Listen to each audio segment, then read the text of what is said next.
Denise. Denise. It's Denise. It's Denise. It's Denise. Denise. It's a podcast party. It's a podcast party. It's a podcast party. I gotta say, I feel like we're besties now after this. What's up, guys? It's Denise Salcedo. What's up, everyone? Welcome to Speak Now Pro Wrestling. I'm your host, Denise Sal Cutler, and I am ready. Oh, dang, I shouldn't have done that. All right, if you're listening to the audio version of this, you did not just see me spray Febreze over here in this room, but either way, Denise Sal Cutler is here. It is Halloween week, continues here on Speak Now Pro Wrestling. I got my cold spray, I got my bald head, I got my great facial hair, and I'm ready to rock this post show. First and foremost, I want to welcome everybody to the show. Thank you guys so much for coming out to hang out with me here today. This week has been pretty crazy in pro wrestling. We had the news today, unfortunate news of Ring of Honor. I will probably talk about that later on during the show, but we are going to get into AEW. We're going to talk about Dynamite, the October 27th edition, and it's going to be a lot of fun because they kind of gave us a pretty fun show. I'll tell you this much. At the end of the main event, I completely lost track of time. I thought there was still another hour left on the show. I looked at the clock and I was like, oh my God, it's 7. It's post-show time. I wasn't even ready, which is why I was like a minute late.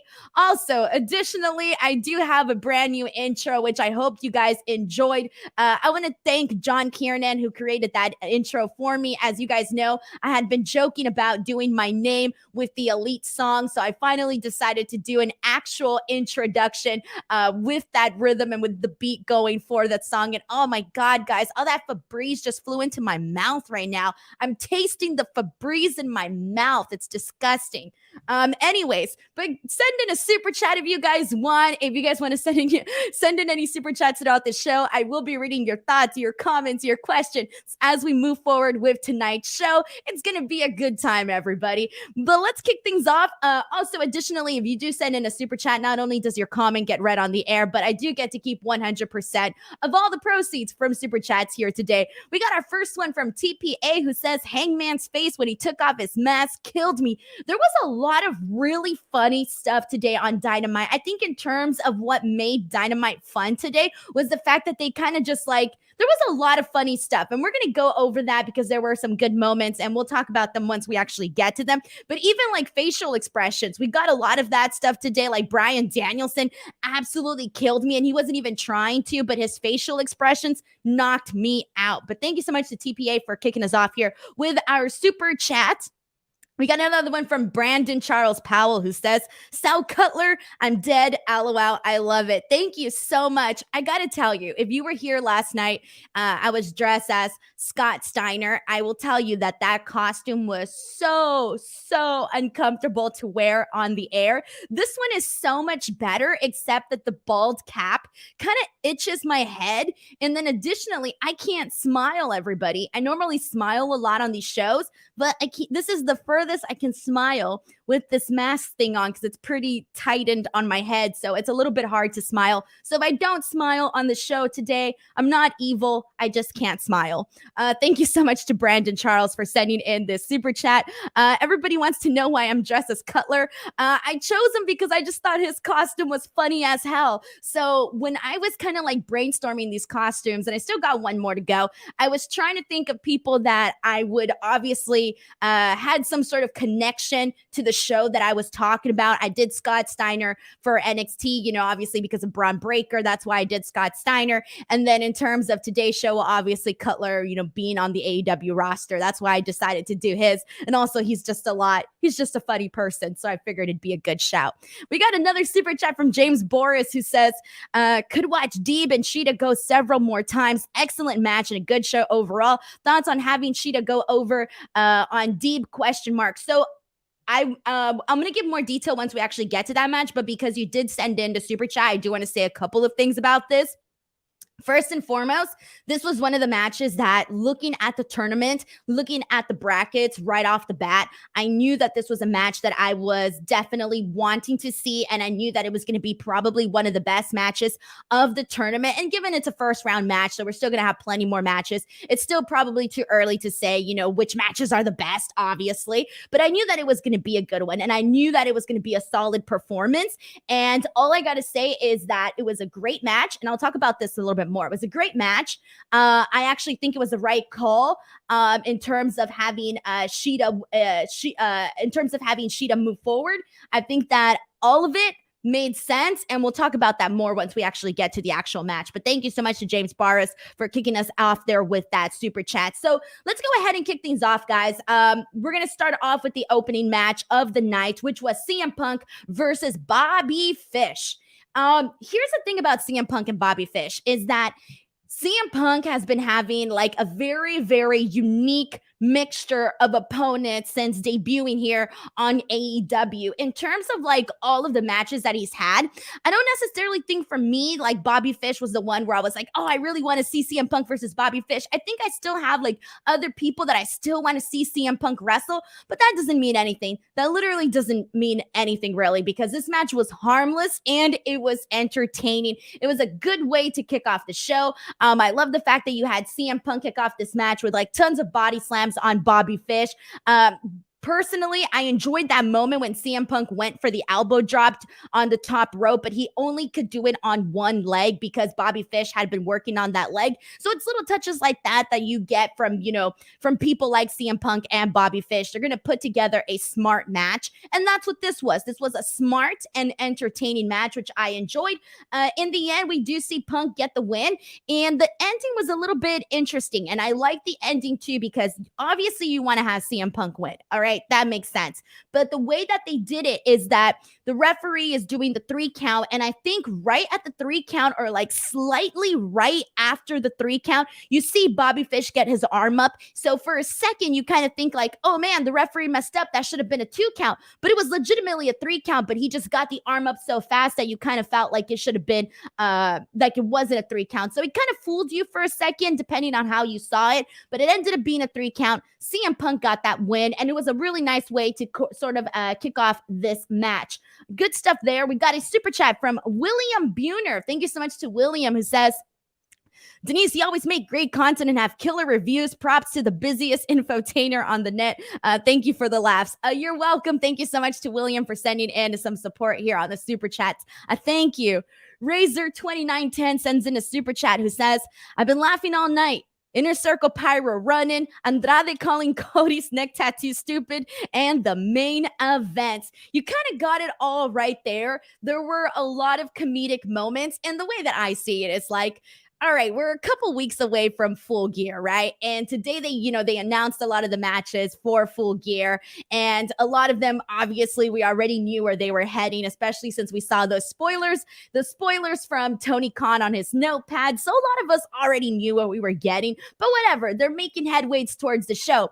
But for me, I thought it was fun because, like, all right, we're celebrating Halloween. Obviously, this wasn't like a super Halloween themed episode, aside from the main event itself. But I still like that they had all of these like little touches and things that weren't even meant to be funny that ended up being funny. Anyways, it ended up being like a very entertaining show, but like in a different way. Not entertaining in the sense where you were like, oh my God, every single match was like the greatest match I've ever seen. Not like that. It was more so, it was just an entertaining show. That's honestly the best way that I can describe it. And all right, so let's go ahead and I think did I get some comments here? Let me read some comments, guys. What did you think about CM Punk Bobby Fish? I'm going to get a couple of these and then we're going to go ahead and move on. This one is from Justin Martin, who says, Punk got a tough fight, but pulled out the win. Fish kicking out 1 millisecond after the 3 count was a nice touch. Yeah, and they've been doing pretty well with Bobby Fish in the sense that he came in, right after his release from WWE, he comes into AEW, and for the most part, they could have had him do, like a match and had that big moment. Yay. And they kind of could have just forgotten about him, but they haven't done that. They've been featuring him, so that's always nice. So good for him. We got a comment from Chalise M who says, spoilers, you mean TK intentionally leaking them? I do not know if they were intentionally leaked. I do not know that for sure, but hey, I guess think what you want to think, right? Think what you want to think. I don't know if he intentionally did it or not. We got a comment from Leonard Aarons III who says, CM Punk Bobby Fish really hit different after the news of Ring of Honor earlier today. Love the match. Knew it'd be good, but that was weighing heavy on me, especially hearing Fish's theme, Punk's too. So you know what? I was going to talk about this later, but I might as well talk about that right now. So really quickly, I'll get into the Ring of Honor stuff. So Ring of Honor essentially put out a tweet early today with a notice basically saying that they were kind of putting a halt to things, taking a break, etc., and that they would be coming back 2022, I believe they said in April or so.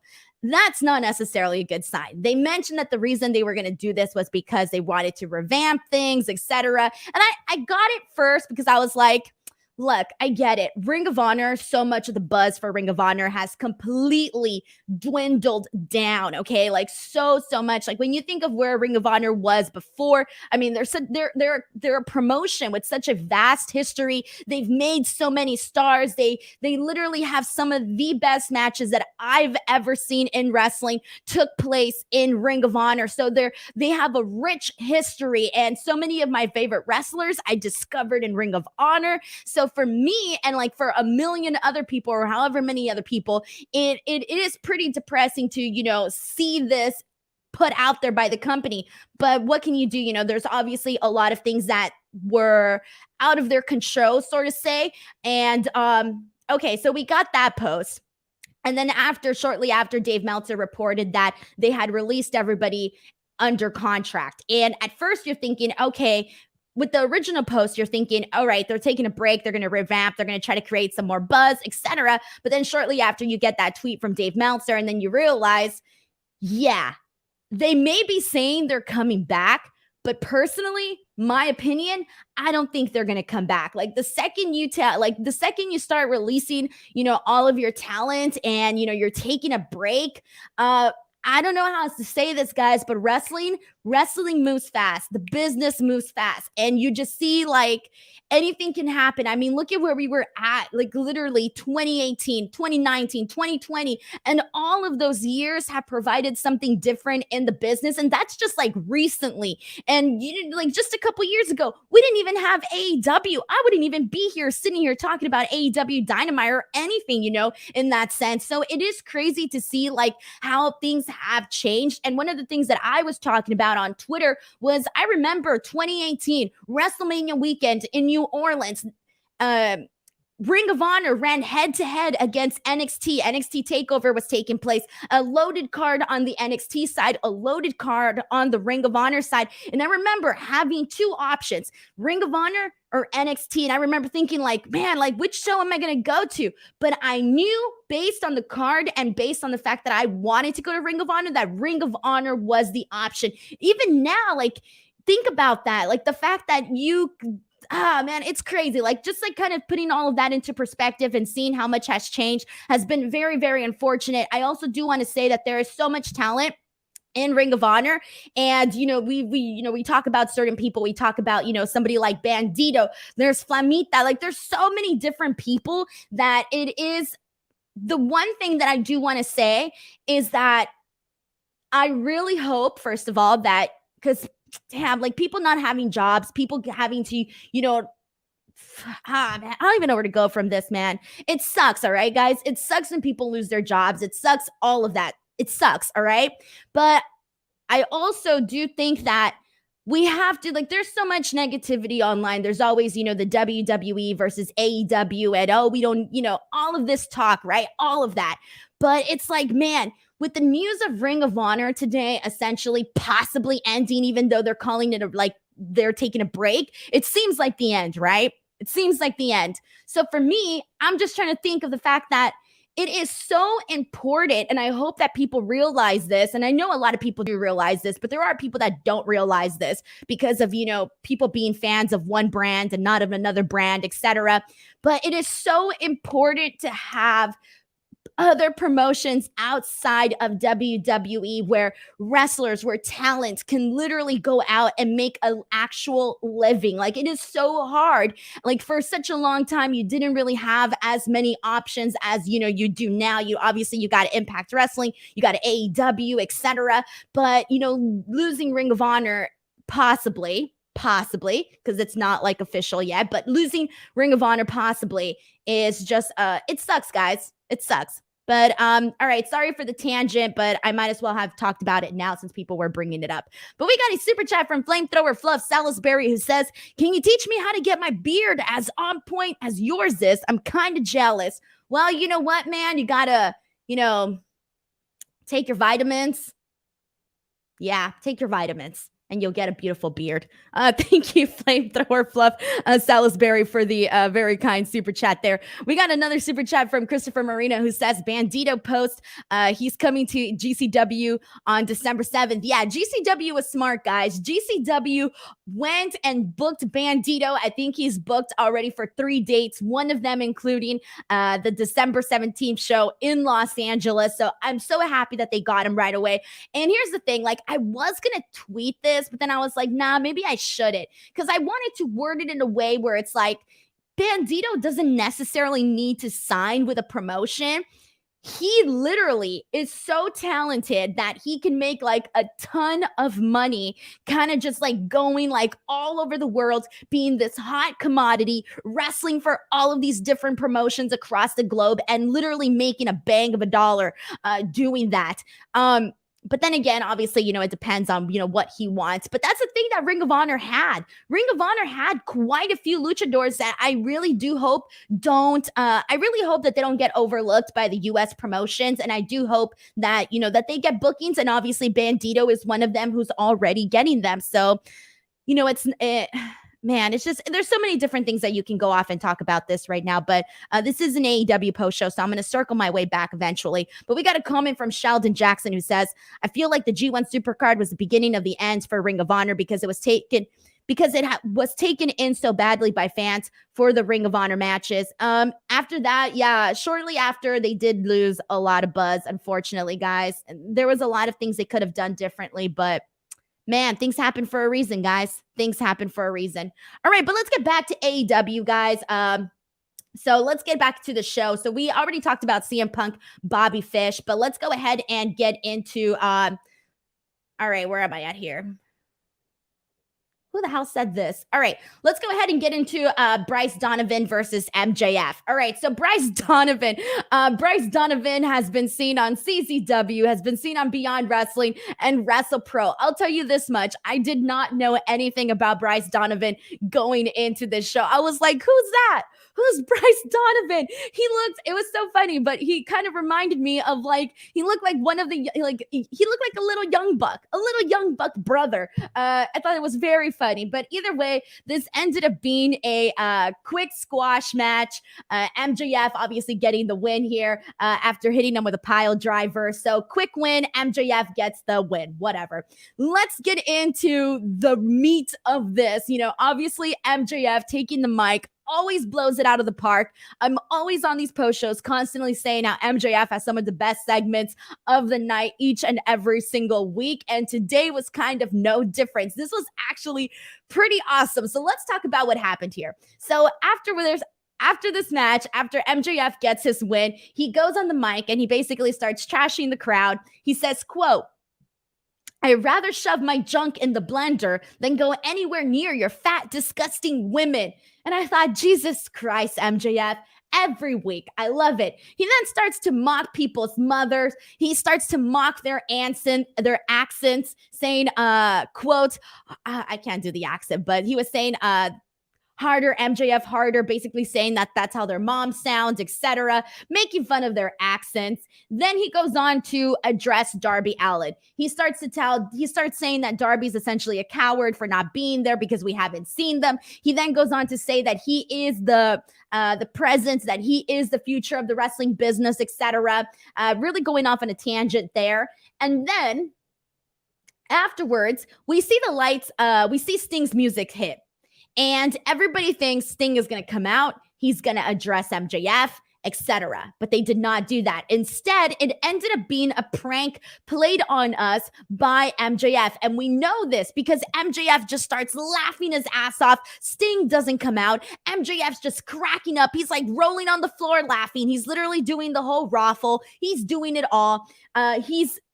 This was great. I love this. I love seeing MJF just kind of be like such a jerk. He's calling all the fans idiots for believing it. Oh, this was great. But the thing you had to pay attention to during this was Wardlow, because Wardlow kind of looked like he wasn't in on the joke. Sean Spears and MJF were all buddy, elbowing or whatever, laughing their asses off hysterically about fooling the crowd. And Wardlow was just standing there, and he was, had his hands on his waist, and he's kind of had this like very irritating look, and he looked irritated. And here's the thing. We've been saying this every week because we've all noticed that they have been planting the seeds for Wardlow MJF. It's starting to seem that MJF is just getting on Wardlow's nerves. This is not the first thing that we've seen. Last week, he made Wardlow and Sean Spears accountability buddies. He's thrown little subtle shots at Wardlow. So I really like the fact that they kind of continued this again today, and we continue to see those seeds being planted. Then Sting ends up coming out from behind. He ends up hitting Sean Spears, who has the chair. Sean Spears literally has a chair with him, and Sting just comes and just hits him with the bat on the chair. So that was pretty cool. MJF runs out like a coward, but before he does, sorry guys. So before he does, Darby Allin is out of nowhere. He's in the crowd. He's got the trench coat. He's got the white bandages like around his head, basically looking like the Invisible Man. And he comes out. It's Darby Allin. Everybody's freaking out. Obviously, he goes after all those guys. He ends up hitting. Who did he hit? Dang. All right, so MJF runs away, and then Darby ends up hitting Wardlow with the skateboard that is full of thumbtacks and literally just smacks him right there. I love this, guys. This was fun. MJF being a coward, Darby coming out of nowhere. This was really good stuff. What did you guys think about this? Go ahead and send in your thoughts. How do you feel about MJF Darby? Also, it is official. We are getting MJF versus Darby, which we already knew, but they made it official here tonight. So let's see what you guys are saying. Let's get through a couple of comments here. This is a comment from Question the Mark, who says, Wardlow versus MJF will be fun down the line. I have a feeling Wardlow will have to face off all the rest of the pinnacle to get to him first. Yeah, you know what? Like, I don't want them to rush it. I've been enjoying all of those subtle hints, all of those subtle jabs, all of those little things that are just creeping under the skin of Wardlow. I appreciate it. I feel like they're being pretty creative with all of this, because even today, it was a minor thing. If you weren't looking at Wardlow today, if you were just like looking at MJF and Sean Spears, you probably wouldn't have even noticed that Wardlow was looking irritated. So it was something that was so subtle that goes a long way. It goes a long way, honestly. Let's go through a couple more comments here. And this one is from let's go through a couple more. I'm gonna scroll, guys. Once again, if you want to send in a super chat, you guys definitely can. And I get to see all of your comments a lot easier. And also, I do get to keep 100% of all the proceeds. And let's get through a couple more comments, see what you guys are saying here. This one is from Leonard Aarons, who says, excellent post-match. I say this now, AEW World Champion MJF is going to be some next level stuff. I'm telling you now, great comeback for Darby, who's like a mesh of early 90s, late 90s Sting. And you know what? Now that you mentioned this, Leonard, I tweeted this out, and I did want to talk about this today on the show. And it really is like, dude, Darby, I got to give AEW credit for this, because they have done such a great job at making Darby Allin into, like, I don't know how else to say this, but into like a cool motherfucker. Like, that's the best way that I can say it, guys. Like, you look forward to seeing Darby Allin, and Darby Allin is like the person that I feel like, if you want to attract young audiences, who's somebody that you're going to instantly be a fan of. that is Darby Allin. Like, they've done such a good job with him because even after so he had this great run as TNT champion, right? So even before he becomes TNT champion, they build him up, they make him interesting. He becomes TNT champion. He has this partnership with Sting. So already, he's associated with somebody, iconic like Sting. He has this TNT championship run. I think he defends it maybe like 8 or 9 times, somewhere around there. But all of those defenses that he had for the TNT championship were really great. Different opponents. They all brought something. Every match brought something different to the table, right? And then even after he loses the TNT championship, I was a little nervous. I was like, man, what are they going to do with Darby Allin? How are they going to keep his momentum going? Bam, he gets into this feud with CM Punk of all people. CM Punk's first feud back in wrestling after 7 years, and it's with Darby Allin. And Darby Allin gets this match at, AEW All Out. Cool. Then after this, I'm thinking, all right, Darby Allin loses to CM Punk. He no longer has his TNT championship. Cool. What next? What are they going to do next with Darby Allin? How are they going to keep this going? Bam, he gets into this feud with MJF, and him and MJF, all of like the backstage attack, and then what we saw here tonight, it's all sort of coming through very nicely. And I feel like I think they've been really meticulous with how they handle Darby Allin, because I think they realize that they have something special in Darby Allin. He is somebody that I personally think, like, my siblings, they do not watch wrestling at all, okay? They do not watch wrestling whatsoever. They're all teenagers and they do not watch wrestling. If they were to watch wrestling, I think aside from Orange Cassidy, Darby Allin is literally the person that they would be interested in. So there you go. And let's get some couple of more comments here. This one is from the Keysboo, who says, poor Shawn Spears. When the turn happens, he's the one who's going to get the shit kicked out of him by Wardlow first, probably multiple times. And it's cool, though, because Shawn Spears kind of has that vibe. Like he has the vibe where, like right now he's sort of, he's MJF's sidekick. Like he almost seems like he doesn't have a mind of his own. Like he just does what MJF tells him to do, right? And like Wardlow still does what MJF wants him to do, but he still has a mind of his own. So Shawn Spears, I think it's going to be fun whenever you do see Wardlow attack Shawn Spears. I think it's going to be pretty hilarious, actually, because Shawn Spears is doing pretty good in this role, especially last week when they did the whole accountability buddy. And Shawn Spears' reaction was like, yeah, all right. He was so chill about it. So that was pretty good stuff there. And let's get through a couple more comments here. We got actually a super chat. Thank you so much to Maurice Nixon, who says, okay, I'm super late. Who is Denise supposed to be? LOL. Also, MJF and Darby, in my opinion, is for the first pillar to be heavyweight champion. Honestly, here's the thing with AEW, guys. There's a lot of guys that we can say down the line are going to be AEW world champions. Like, there are so many guys, so many. This isn't one of those things where you're like, oh, well, there really isn't that many options. Dude, there's a bunch of options. You can make strong arguments for both MJF and Darby to become AEW champions down the line. So honestly, like, it could be either or, and it could be like a bunch of other people too. Kim Soo-han explained the Shawn Spears thing better than I did. Kim Soo-han wrote, Spears has a punchable look. There you go. And that's why it's going to be so funny whenever Wardlow does finally get his hands on Shawn Spears. So it's going to be good stuff, guys. And let's get through a couple more comments. This one is from Promi Wrestling, who says, Darby Allin's 2021 run has been amazing. The TNT title defenses, his tag match at Double or Nothing, the coffin match against Ethan Page, facing CM Punk. The coffin match. And then he says his match against Ethan Page facing CM Punk in his return. This feud with MJF doesn't stop. It's going to be really good stuff here. All right, guys. Let's go ahead and continue on here. So let's see.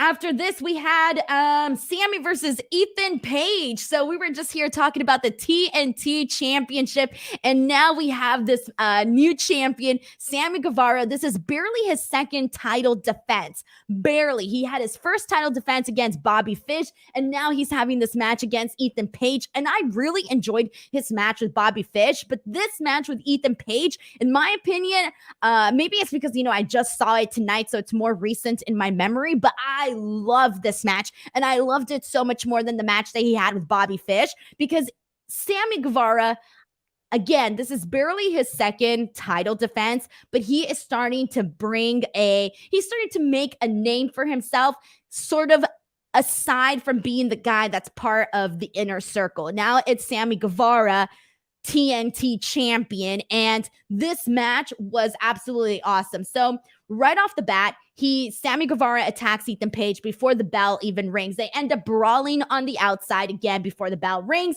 and once they get back into the ring, once the match officially gets started, they exchange shots back and forth. Page brings Sammy Guevara to his knees first, but Sammy quickly gets right back up and gets this match to where he wanted to be, and hitting that fast-paced style that Sammy is so good at. And then he hits him with a drop kick. Afterwards, we see Page hit a backbreaker on Sammy Guevara. Sammy does an awesome springboard cutter, which was really good. Right after that, he does a Spanish fly from the mat, not even from the top rope, from the mat, so it looks pretty awesome. And then he hits a shooting star press from the top rope to the outside on Ethan Page, and eventually ends up getting the win here. So in terms of the match itself, again, it really just showed what Sammy Guevara can do, so I was a big fan of this. Afterwards, after the match, we see Paige and Scorpio Sky attacking Sammy Guevara, and afterwards, Inner Circle comes out right away, and this was another funny part. So Inner Circle comes in to help out Sammy Guevara, right? Because Jericho said, I think like a week ago, 2 weeks ago, that they were no longer going to be all of these surprise attacks anymore, that they were going to have each other's back because they hadn't been having each other's back recently, and they officially are now. So right away, Inner Circle comes out. But the funny part is that it didn't make sense for them to do pyro. They literally did a bunch of pyro as Inner Circle is running out to go help out Sammy Guevara. I was like, what the heck? Pyro for a run-in? This doesn't make sense. But I thought it was pretty darn hilarious. So that was pretty hilarious. Afterwards, Jericho takes the mic and he trash talks Ethan Page and Scorpio Sky, and basically tells Ethan Page that the only thing he beat was himself last night. Make that for what you will. All right, guys. Oh, and then we officially have the American Top Team is going to be facing Inner Circle. So we're going to be finding out. I think they said we're going to be finding out the stipulation next week, if I'm correct. I think. I forgot. Sorry, guys. I forgot. All right, let's see what you guys got here. What did you think of this? What did you think of Sammy Guevara's second title defense? It's basically saying that Sammy Guevara brings it. And let's go through some more comments. Everybody's talking about Sammy's match on Dark. I didn't see Sammy's match on Dark, everybody. I'm sorry. I did not get to see that. All right, cool. Well, I'll go ahead and move on then, since everybody's talking about the Dark match. All right. I'll probably check it out, since people are not saying good things about it, though. They're not saying things about it. All right, that's fine. All right, let's go ahead and move on, everybody. Alrighty, before I do move on to the next topic, I do want to remind you guys all that I will be back on Friday. Friday, we got 2 shows to talk about, WWE SmackDown and AEW Rampage. There's going to be so much to talk about, 3 hours of wrestling in 1 hour. So make sure you guys go ahead and tune in. It's going to be a really good time. For those of you guys who are not out, having a life, Halloween parties. If you're actually out having a life, then you probably won't be here. But if you're like me and you don't have a life and all you do is watch wrestling and talk about it, then come into this post show. I'll be here to talk about it with you. All right. God, guys. All right, let's get into this next match, which I think, yes. Hold on. Let me think about this 1 second, guys, before I say this. Let me just go back. This was I really like Sammy versus Ethan Page. But I think that this may definitely have been match of the night, everybody. And this was Serena Deeb versus Hikaru Shida for the first round match of the TBS Women's Championship Tournament. Dude, I think this was definitely match of the night. Yep, honestly. This was really good stuff that we got from both of these women. Like I said at the top of the show, I was not expecting anything less from either Serena or Shida. I was expecting a good match, a solid performance, and that is exactly what we got. 2 things. 1, this was a perfect example of a kind of match that you have in a women's tournament.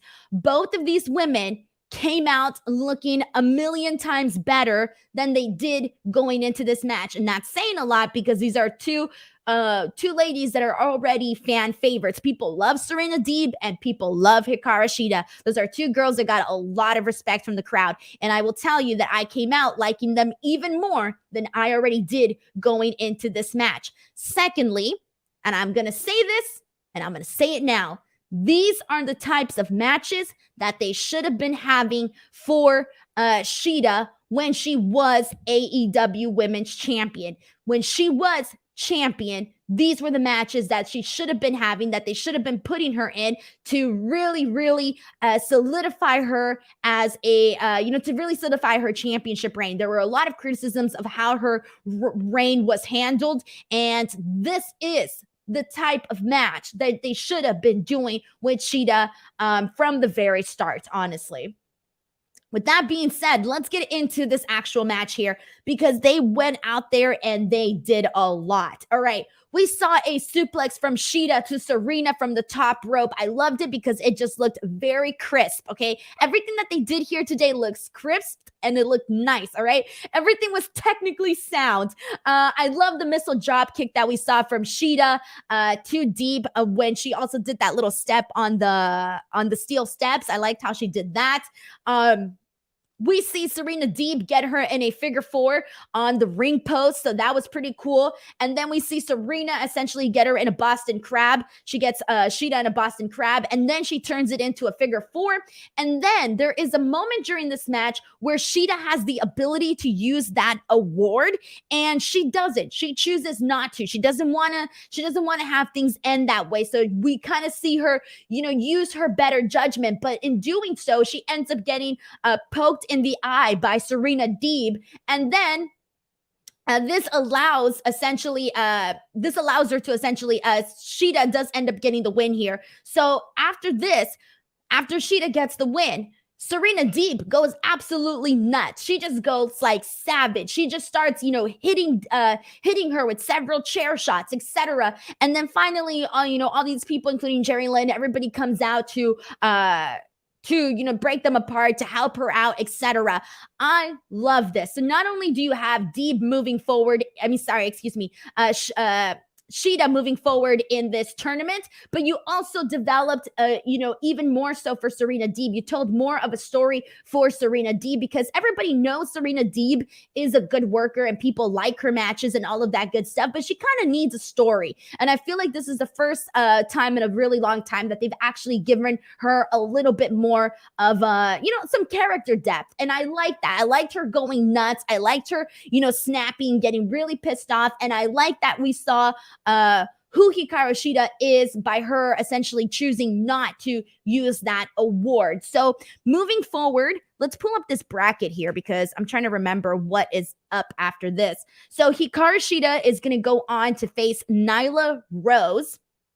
I do hope that they have Shida defeat Nyla Rose. I think that would be a good call.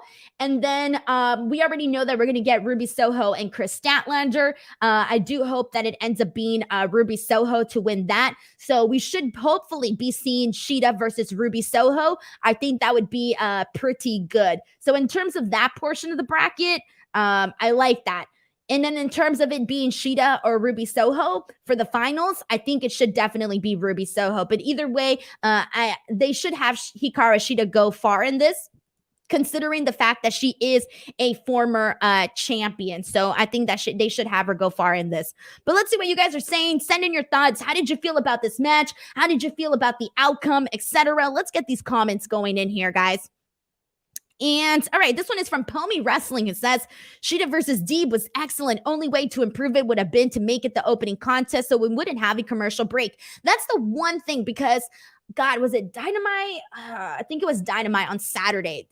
Sorry, guys, my brain's a little off right now. But in terms of the last match that they had for the women's tournament, same thing. They had, the commercial break, etc. It does take a little bit out of it, but I'm not going to complain because it was still a good, this match was still good where the commercial didn't affect it. But I get what you mean by having them in a different spot. They could definitely open the show. That would have been badass too. If they would have opened the show with this match, oh, it would have been a great call because I enjoyed this match more than CM Punk versus Bobby Fish. And that's I think that's saying a lot, honestly. So shout out to both of those women because they did a fantastic job. We got a comment here from the Leroy Lives who says, Serena, Shida outshined everyone in spite of the annoying picture-in-picture commercials. We got a comment from Edward Gonzalez who says, every single Deeb submission looks like it would rip out your soul. Her submissions are snug and look awesome. And that's one of the things that has definitely gotten her over. You appreciate her work ethic in the ring, and you appreciate the style that she brings to the table. I personally enjoy it because it kind of I don't know how to say it. She just looks like a smarter worker when she's in the ring and she's doing all of these like technical savvy things. It makes her more interesting to me and it makes her stand out a lot more. Personally, I appreciated that. I appreciate the matches that she's been in for sure. And this one is from Adele, who says, at least so far, the women's tournament has a storyline and the matches are long for me. See how easy it is to make a tournament.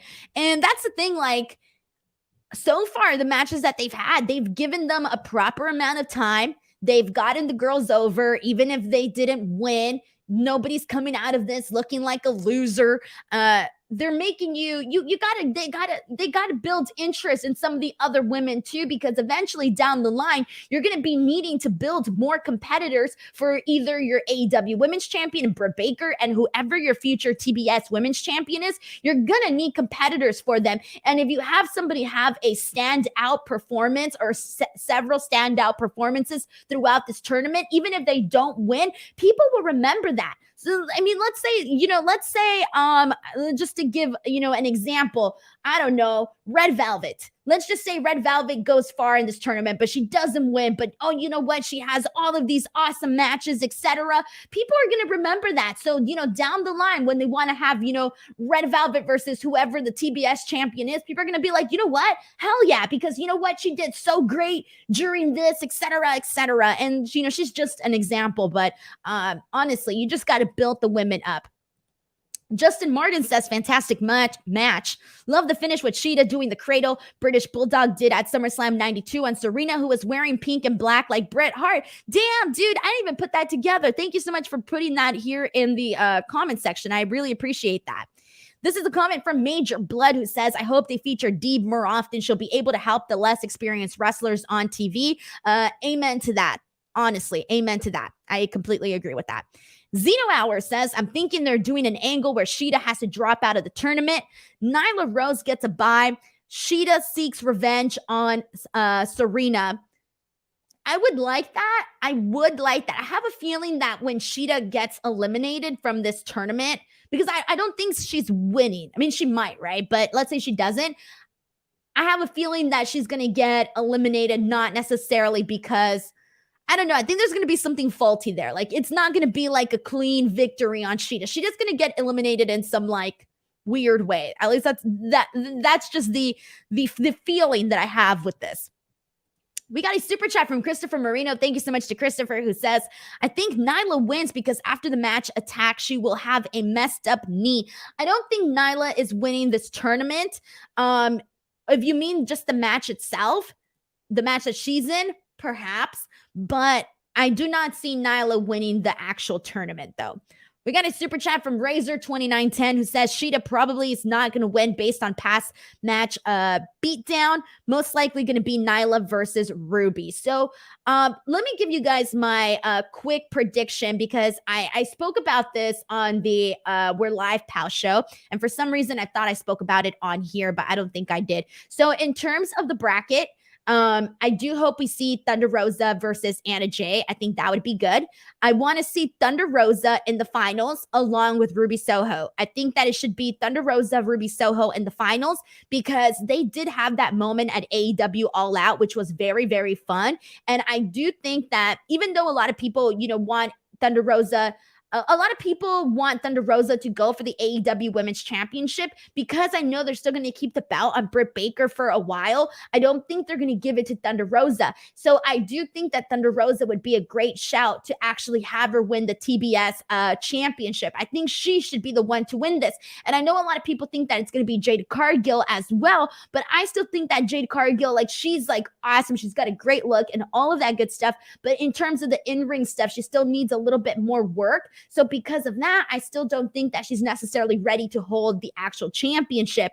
So with that being said, I think it should be Thunder Rosa while also, getting, I definitely think that it should be Thunder Rosa here, guys.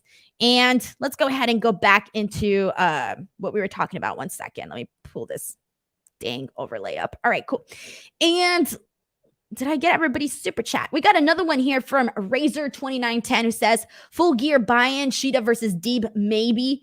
That would be really fun. Yeah, that would really be really fun. So thank you for sending that in. This is a comment from Corey Conway who says, Deeb is the best women's wrestler AEW has. So clean, so crisp, no messed ups. The real Wayne Evans says, the TBS title tournament is already 100% better than the Queen's Crown tournament. I hate, guys, like, I hate doing the AEW WWE comparisons. I really do, especially because, like, no matter like what I say or do, like, people will be like, oh, Denise is an AEW shill. Oh, Denise is a WWE shill. And I'm like, nah, bro, I'm just a shill for good stuff. But I have to agree. And if you like lie to yourself and say otherwise, like, I'm sorry, but already, and they literally just got started with the TBS women's tournament for the championship. They just got started with it, and it's already worlds better than the Queen's Crown tournament, which is so unfortunate. It really is unfortunate, but it's almost like perfect timing too. It really is perfect timing that they did this tournament right after the Queen's Crown tournament, because they're really just going to go ahead and show you how to actually do the women's tournament and do it right. So good timing for them to do this tournament, but damn, it does kind of suck though, because obviously it's really easy to make those comparisons because the Queen's Crown tournament is still very fresh in our minds, especially if you actually watched it. And we got a comment from Alex Lynn, who also agrees, basically saying that Jade isn't ready to be champ, likes her, but she's still a little green. Yeah, and she's going to be a champ one day, no doubt, because damn, she is a star. You look at her and she screams star. All right, let's go through a couple more comments. We got a super chat actually from Daniel Zambrano. Thank you so much to Daniel, who says, without hyperbole, put every belt in every company on Serena Deeb. Have her beat Kenny clean after kicking out of a one-winged angel. 3 one-winged angels likes her. Daniel, I can tell you are clearly a fan of Serena Deeb. I got the fandom, man. I get it. Thank you so much for sending in this super chat. This is a comment from Haj Gulashi, who says that Thunder Rosa winning makes the most sense. It's a belt that should be defended a lot, and Rosa is the one who can pull great matches out of anyone and elevates others. Haj Gulashi, please take my seat hosting the show, because you said everything I wanted to say in a more eloquent way. That is exactly the best way to put it. Thunder Rosa is going to put other people over by having fantastic matches with them, and she's going to having her as champion is immediately going to put the TBS Women's Championship, up there. And additionally, and I've been saying this a bunch, and I gotta say it again, Britt Baker versus Thunder Rosa, we've seen Britt Baker reap the rewards from that match. We need to see Thunder Rosa reap some of those rewards as well. So thank you so much to Haj Gulashi for sending in that comment as well. And this is a comment from K-Town Shutdown 21, who says they're really behind Jade, so I don't see them beating her anytime soon. And that's the thing. We could see Jade Cargill versus Thunder Rosa. And if you recall, Jade Cargill already has a pin over Thunder Rosa. It wasn't a one-on-one match. It was a triple threat match, but she did pin Thunder Rosa. So are you going to have her pin Thunder Rosa twice? I don't know, man. I don't know. And let's see what else people are saying here. This is a comment from Wrestle War, who says they have to hold off on that Rosa Baker match. That match is the biggest women's match that AEW can do, so you have to save that. It is the only women's match that can main event a pay-per-view. Yeah, it's that match that match, no matter where they, like, it has to be on a big stage. It has to be on a big stage, and it can definitely main event. That's for sure. All right, and I think I got mostly everybody's comments. So I'm going to go ahead and jump into the next topic here. So let's get into, really quickly, we got Jon Moxley versus 10. This was really just a squash here. Suplexes from Moxley, tossing him over like a rag doll. He rips off his mask and starts biting him in the face. Literally, he was vicious right from the start. Gets the win here. So he moves forward in this tournament, in this AEW World Title Eliminator tournament. So he's going to move forward. Now, really the only thing that I want to add to this is that I have a feeling that they are planting the seeds for a Jon Moxley heel turn. He's been coming out. He's been squashing people. He squashed Wheeler Yuta. Now he squashed 10. I have a feeling they're going to have Jon Moxley turn heel. I don't know. It's just a feeling. It's just a feeling. Now let's get into this, everybody, because next up we got this Cody Rhodes segment. I'm very interested to see what you guys have to say because this was kind of interesting. So we have Cody Rhodes coming out, and he has this very, very long promo, okay? But here's some of the gist of what he said. He says he's not going to turn. People have been questioning. Obviously the fans haven't necessarily been loving him. They haven't been at his side. They've been booing. But he says he's not going to turn. He says that he tells the crowd that he loves them.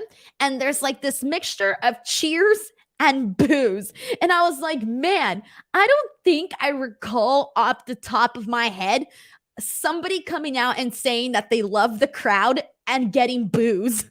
I felt so bad for Cody. I was like, oh man, who comes out and says I love you to the people and then gets booed? That is just sad. That is sad stuff, everyone, but hilarious as hell. Then he apologizes for being a little Hollywood. Hey, Cody, to never apologize for being too Hollywood. Wise words from Hollywood Salcedo. Anyways, he apologizes to the Nightmare family, etc. So this is basically Cody coming out here and telling the fans, just love me. Please love me. Just please love me.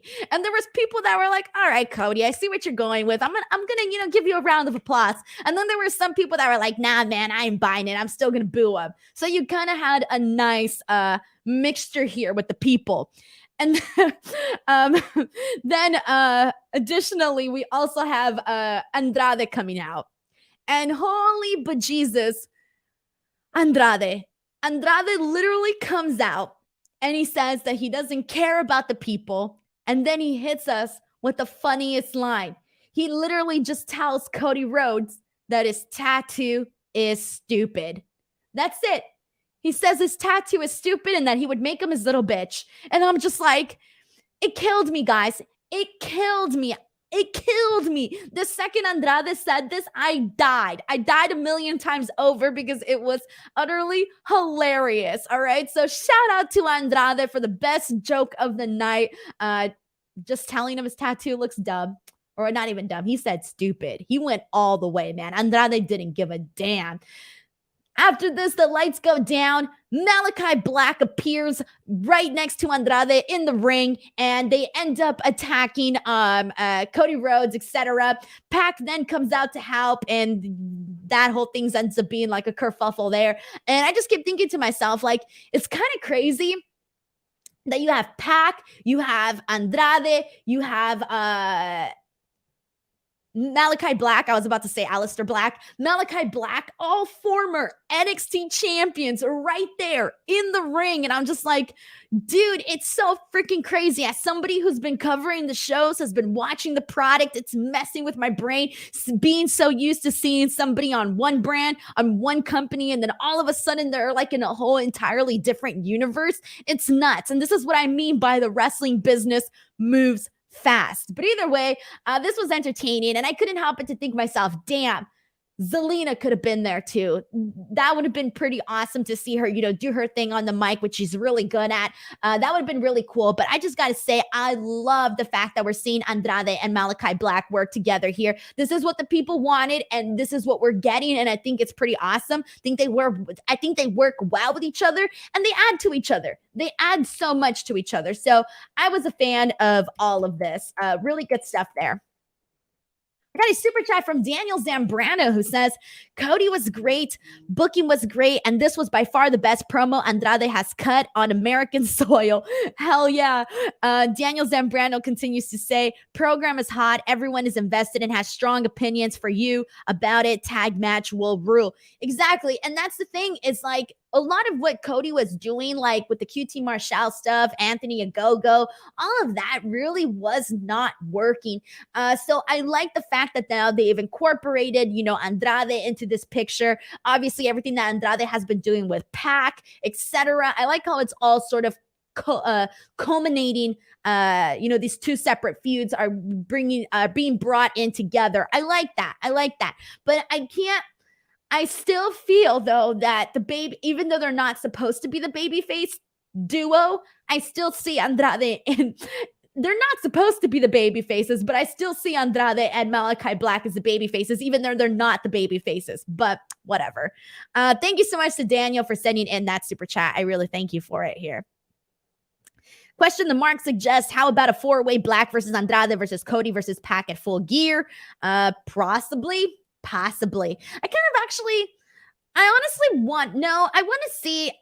personally would want to see a tag team match. I think that would be, I think I'd want to see that. Yeah, I'd want to see that. I'd rather see the tag team match. But let's get through a couple more comments here. This one's from Haj Glosh. He's saying that Andrade and Black is a really badass team. And we got some funny comments about my costume. I appreciate all that. This is a comment from Pro Wrestling Fan who says, I hope we get Pac and Cody versus Andrade and Black at Full Gear because the segments that they've been in together have been lit. P.S. Need to Fast to Fuego as a regular team. Watch Dark if you don't know. Yeah, so I agree. I think we need to see Pac and Cody versus Andrade and Malachi Black at Full Gear. I think that's the right way to go. Completely agree there. All right, everybody. We're going to go ahead and move on and really quickly talk about this main event. Before I get to this main event, just a friendly reminder, if you haven't subscribed to F4W Online on YouTube, please do so, guys. Please subscribe to the channel. There is so much content going up here with all your favorite members of the Empire. Also, if you want to subscribe to the YouTube channel, you do get bonus material, which is very awesome. Lots of bonus material going up. If you're listening to the audio version of this, take some time out of your day, head on over to youtube.com and make sure you guys subscribe. We are on our way to 100,000 subscribers and we want to get there fast and now. So make sure you guys do that as well. Also, if you haven't already, make sure to follow me on Instagram or on Twitter @_ Denise Salcedo. I am trying to get to 50K on Twitter by the end of the year, and I don't think it's happening. All right, main event time. Dark Order versus the Elite. Honestly, this was just kind of crazy. This was just a whole lot of fun. This made the episode like the main event. It didn't feel like a main event, though. That's the thing. For me, this didn't feel like a main event. And part of that was because I lost track of time and still thought that there was so much more to go on the show. I didn't realize it was a main event. So in my mind, it was not the main event. Don't ask me questions. I just didn't realize it, okay? Anyways, but we got all, the Dark Order coming out. They're, all dressed up. We see them all dressed up. Some of them are dressed up in cowboy suits. Then we have the Elites coming out. They're dressed up as Ghostbusters. We see Colt Cabana stealing my idea, dressed up as Brandon Cutler. We see Brandon Cutler dressed up as a horse, etc. So I thought this was really fun. I like the fact that they all came out dressed up, and the fact that they Kenny, or did they all wrestle in their little backpacks? They're little, I don't know what you call them, Proton packs or something. I haven't seen Ghostbusters in a really long time, guys, so I really don't know. But anyways, I know for sure Kenny was wrestling in his. I don't remember if the rest of them were, so somebody remind me about that. But anyways, This was really fun. We saw a lot of really good moments during this. We see the Dark Order slamming the Elite, then doing their, their little pose. We see John Silver hit multiple German suplexes on. He hits a German suplex on Nick Jackson, and then the Elite end up hitting John Silver with a super kick. Then we see Omega get John Silver with a Snapdragon suplex, and then we see them all, kick him again. So poor guy, he's literally getting a beating here. We see Kenny hit Kenny Omega with a knee strike, which was brutal. We kind of just see like a bunch of like everybody coming in and getting like something in on this match here. And then afterwards, we see all the members of the Elite essentially put all of their backpacks in the center of the ring, and they pile them up right in the center, and they end up power bombing Colt Cabana right into those. So that was a pretty funny spot as well. And then afterwards, we see Brandon Cutler get pulled into the ring, and he's in his horse outfit, and he accidentally ends up getting kicked. He ends up getting a full-on kick, a combo BTE trigger on poor Brandon Cutler, and then the second that his horse mask comes off, his mouth is duct taped. It's pretty sad. So that was pretty hilarious. Afterwards, Hangman is revealed to be was it the Pillsbury Doughboy? I don't know what the costume was, guys. Is it the Pillsbury Doughboy? The little white thing? Sorry, guys. I don't know what the little white thing is. The big little white thing. Someone please tell me in the chat, because clearly I didn't get it. But anyways, so he's dressed up in that. It's revealed that it's him. People were expecting it, but obviously we didn't know for sure until it was revealed. And Hangman Page ends up hitting Kenny Omega with the dead eye. And then after this, we see Silver hit he hits one of the Bucks with the spin doctor for the win. So this was really just a bunch of funny spots, and you end up seeing them get the win. So good for the Dark Order. That was fun. We got a super chat from Leonard Aarons III, who says, tonight's show was a great way to do a holiday-themed episode without being overly hokey. Darby as the Invisible Man, Paige hiding in plain sight during the main event. Excellent show all around, really. Yeah, I agree. They didn't beat you over the head with it. It was fun. It was all like a very light, entertaining show. That's a good way to put it. Thank you so much to Leonard for sending in this super chat. I really thank you for this. We got a comment from Daniel who says, this was so much fun, so funny, ended the show on such a high, and left me feeling happy AF that I watched Dynamite. The Keys Boost says, Adam Cole looked like he was having the time of his life during the intros. Dude, they literally came out as Ghostbusters. I'm pretty sure that was probably like something they were obviously all fans of as little kids. So getting to come out as the Ghostbusters, I'm sure was pretty entertaining for all of them. The Real Wayne's Evans says, the Page reveal was so satisfying. Yeah, I think like you knew it was going to be him. Yeah, oh, thank you. Thank you guys. By the way, it's Stay Puft Marshmallow Man. That's what he was dressed as.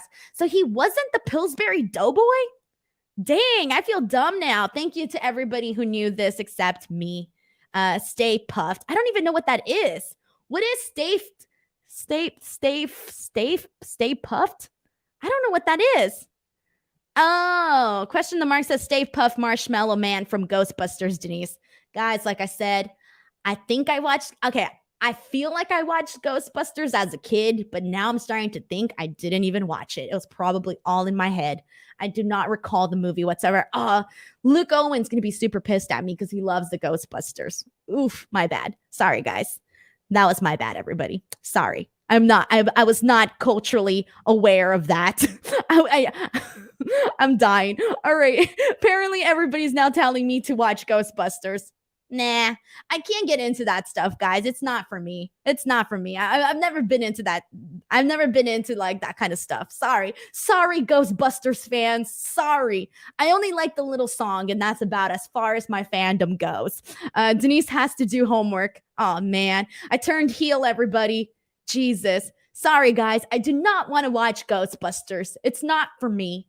Anyways, before we go, I'm going to go ahead and go over some of the matches, the lineup for AEW Rampage this Friday, and then also the matches that have been announced for AEW Dynamite next week. So This Friday, we are getting the continuation of the AEW World Championship Eliminator Tournament. We are having Bryan Danielson versus Eddie Kingston. That should be really fun. I'm looking forward to that. Dante Martin versus Matt Sydal. That should be a really fun match, too. I'm expecting a lot of high-flying action, so I know I'll love that. We are also getting a trick or treat match between Britt Baker and Abaddon, so I'm looking forward to that as well. And then for AEW Dynamite on November the 3rd, we're getting Cody Rhodes versus Andrade El Idolo, so that should be pretty good. TBS Championship Tournament continues. We're going to be watching Anna Jay versus Jamie Hayter. That should be a good one because I honestly don't know which direction they're going to go in. It's probably going to be Jamie Hayter, but who knows? I'm not too sure. No, maybe it'll be Anna Jay. See, I don't know who they're going to go with here. Then we're also going to have Jon Moxley versus Orange Cassidy, also for the AEW World Championship Eliminator Tournament, which I'm assuming it's going to be Jon Moxley. But then again, I do not know. We will have to wait and see. But either way, we got some good stuff coming up, everybody. Alrighty, everyone. That is it. I am done for tonight. I will be back on Friday for my final Halloween episode. I will have another fun costume on Friday, so it'll be a good time. And then after that, I will be back once again next week to do this whole rodeo all over again. NXT on Tuesdays, Dynamite on Wednesdays, and Fridays, SmackDown and Rampage. We got one final comment that I'm going to read, super chat, and this one's from Hagen, who says, Luke will be so disappointed.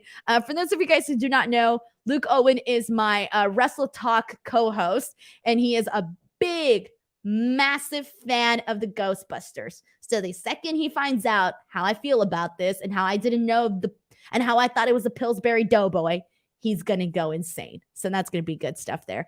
Thank you, Hagen, for sending in this super chat. Alrighty, everyone. Thank you guys so much. As always, I will see you back here on Friday. Have an awesome week, everybody. Take care. Bye, everyone.